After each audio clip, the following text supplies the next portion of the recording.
अंजलि और आप देख रहे हैं देवी Pujak Times live TV news. तो चलिए शुरुआत करते हैं आज की मुख्य खबर से।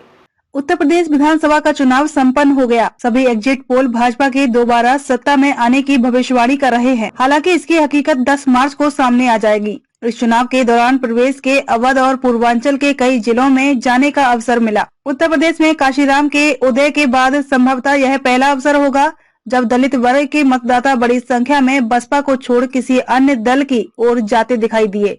कुछ लोग इसे मायावती की उस अपील से जोड़कर देख सकते हैं जिसमें उन्होंने सपा को हराने के लिए भाजपा को समर्थन देने की बात कही।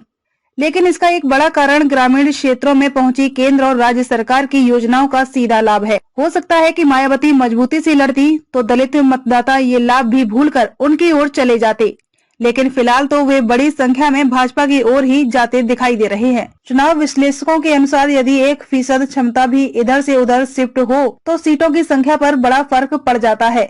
इस तथ्य को सत्य माने तो इस बार ग्रामीण क्षेत्रों में 50 से 80% तक मतदाता बसपा का परंपरागत घर छोड़ भाजपा की ओर जाते दिखे हैं। इसके परिणाम का अंदाजा लगाया जा सकता है। इस बार चुनाव प्रक्रिया की शुरुआत तो होते ही सपा प्रमुख अखिलेश यादव की ओर से यह हवा बांधी गई कि मुसलमान तो उनके साथ ही हैं, अन्य पिछड़ा वर्ग की अन्य सभी जातियां भी उनके साथ हैं। लेकिन जमीन पर यह दावा हवा हवाई साबित होता दिखा। ग्रामीण क्षेत्रों में यादव के अलावा नाई, बढ़ई, कुम्हार, कहार, लोहार, दर्जी, मौर्य जैसी अन्य पिछड़ा वर्ग की कई जातियां और हैं जो इस चुनाव में अखिलेश के एमवाई गठबंधन के साथ खड़ी दिखाई नहीं दी। मजे की बात यह है कि इन जातियों को लेकर किसी भी टीवी चैनल या अखबार को कोई विश्लेषण करते भी नहीं देखा गया, जबकि इसकी संख्या भी निर्णायक है। इसका एक कारण चुनाव के पहले से ही इस गठबंधन की ओर से शुरू कर दी गई दबंगई भी रही।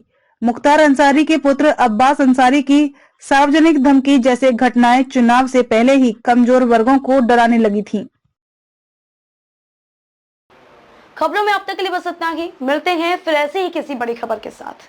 तब तक के लिए नमस्कार और देखते रहिए Devi Pujak Times live TV news. Subscribe कीजिए हमारे YouTube चैनल देवी पूजक टाइम्स को और बेल आइकन को प्रेस कर दीजिए जिससे आपको हर एक अपडेट सबसे पहले